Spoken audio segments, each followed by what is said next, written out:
So we've been spending some time here on the island of Saipan, which was the site of really one of the most brutal battles of the Second World War.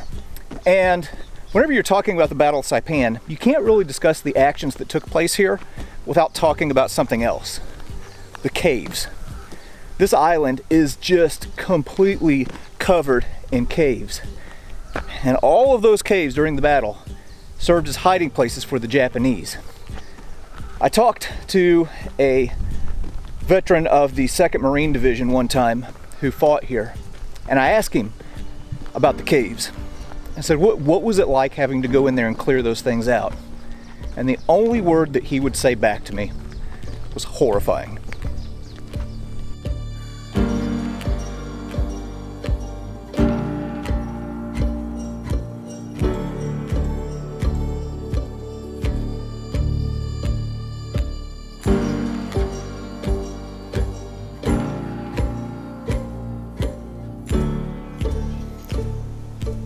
Imagine for just a moment that you were some 18 or 19-year-old Marine, and your commanding officer has just ordered you to pick out a few of your buddies and go into this cave. This is called Kalabera Cave, and as you can see, this is one of the caves here on the island where they've put some structure in so that it is more easily accessible to people who are visiting the island, which I appreciate. And man, this thing is big. But imagine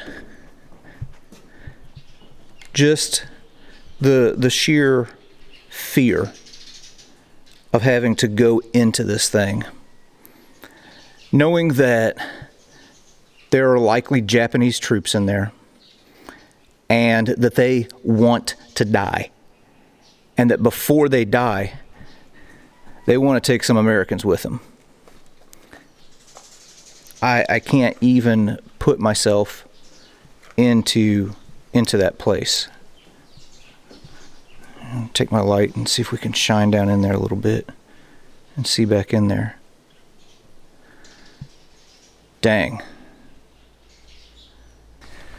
All right, so that was just a quick peek at Kalabera Cave. Pretty easy to get to, very accessible. As for right now, we're going to hop back in the rental vehicle and link up with my buddy Fred and hit a few more cave sites that aren't quite as accessible and known as this one.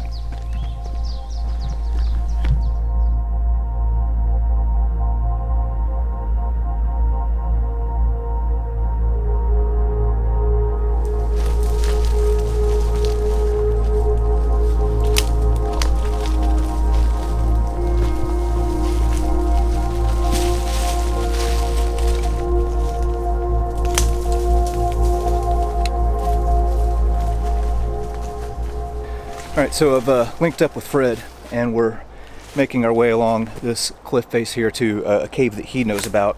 One thing about Saipan, there's caves everywhere, but unless you know somebody who knows the area, you're not likely going to find them.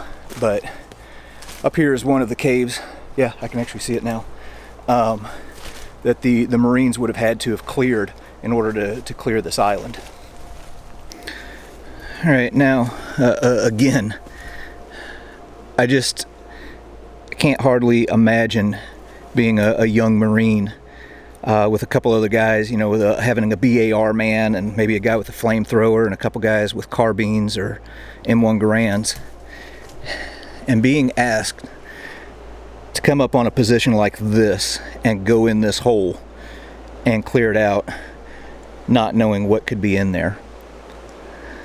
Just horrifying.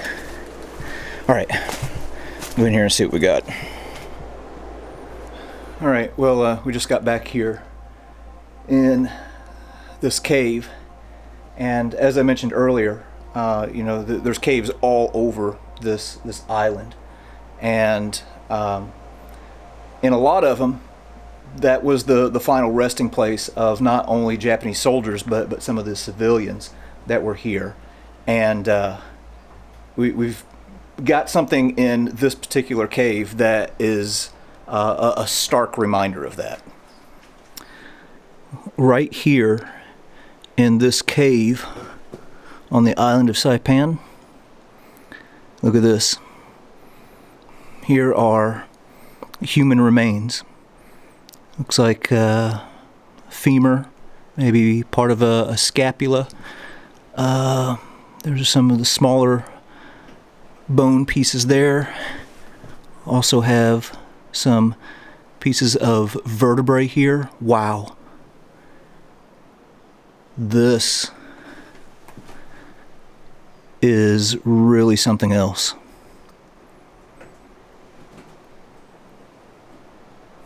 I just noticed something else here amongst these bones. If you look right here, we also have a shell casing from a 30-06. So I think it's reasonable to assume that that was ejected from the rifle of a Marine who may have shot one of the guys who was holed up in this cave. My goodness. This is unlike anything I've ever seen. Just move back here to the other side and look here, a few more other shell casings here at this site, along with some broken pottery and broken bottles.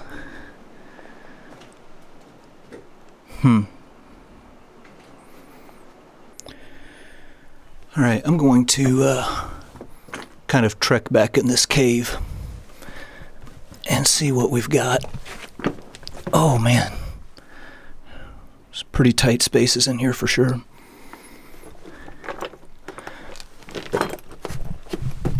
Oh man. Oh, looky there.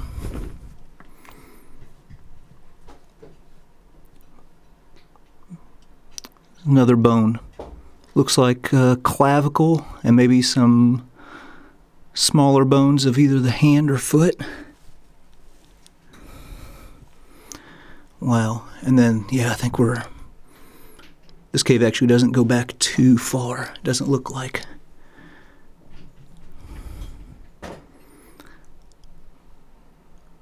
That is sobering. Fred, what's the proper protocol whenever you find bones in a cave? Right now, for now, we literally have to just leave it in place and then contact either police department, our local historic preservation office, and let them figure out what to do with the remains that are still out there. Based on just the artifacts around these, I can pretty much say that these are Japanese remains.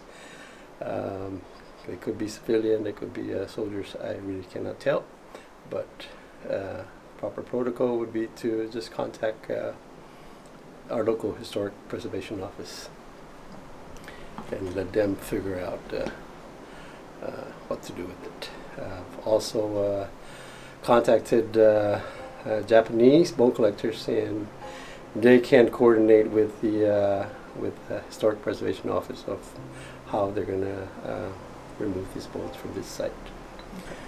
Yeah.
Got one more that we're gonna crawl into here. And as you can see, a little bit more of a tight squeeze than the other two that we looked at. Ooh. Wow.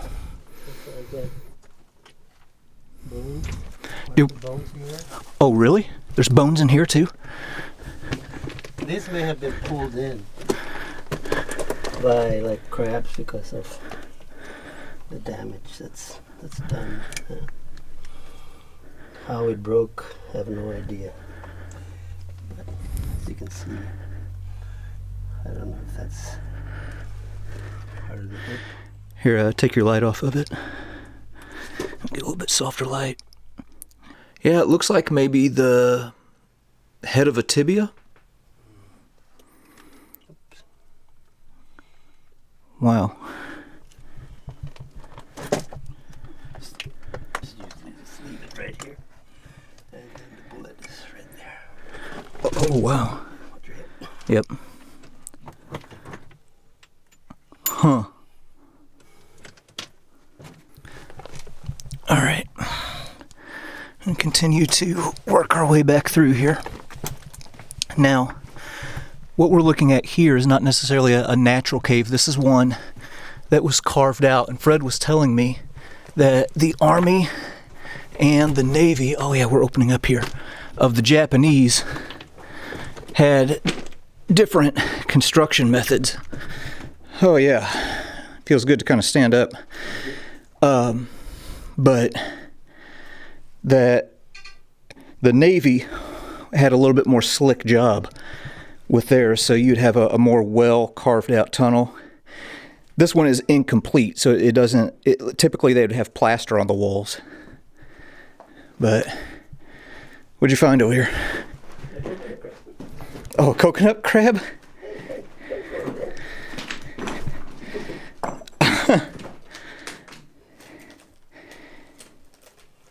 Oh man. He looks.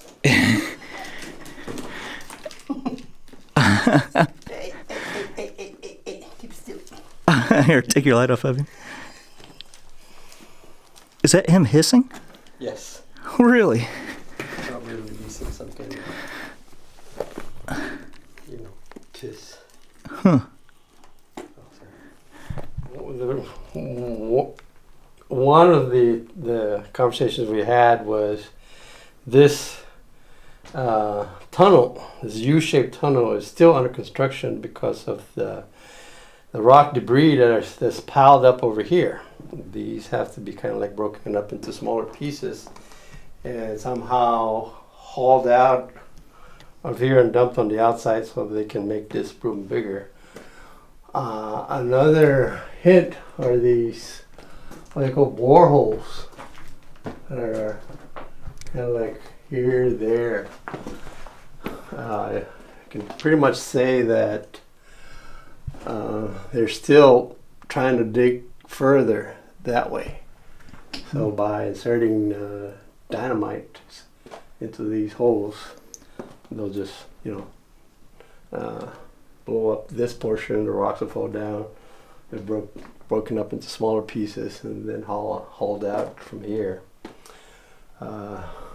That's kind of one indication that says that this place is still under construction. There was really no artifact in here other than possibly some what do you call it? Dynamite wires that went from here on out to the outside.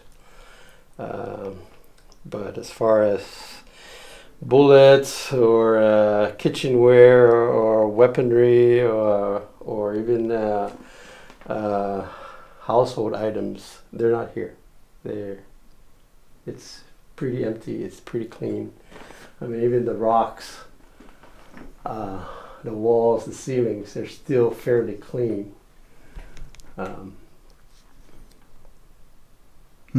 Root systems are still coming down, boreholes, and then on the one port over there. That side got sealed, and this one somehow either got reopened or it's never got sealed. So that's our only entry into this U-shaped tunnel. Wow. I want to say that this U-shaped tunnel was under construction by the Imperial Japanese Navy based on the shapes of the tunnel itself. But again, it was never completed. Interesting. So never got used. It got abandoned. War came, and that's when everything just kind of got left as it is, as we see it today.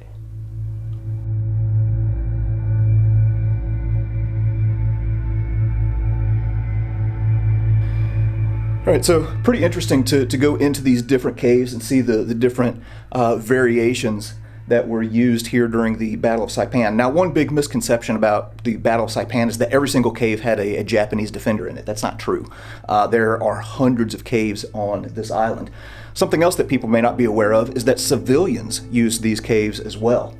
There's one story that I read about a corpsman by the name of Albert Ouellette. And he came into one of these caves, and there was a pregnant Japanese woman who was getting ready to give birth.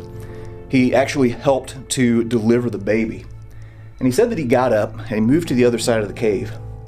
And whenever he turned around, to his horror, this woman had strangled her own newborn infant. Now, as well trained as Albert Ouellette was, I have to think that there wasn't anything that was going to prepare him for that moment. And unfortunately, that was a rather dark precursor of things to come here on Saipan.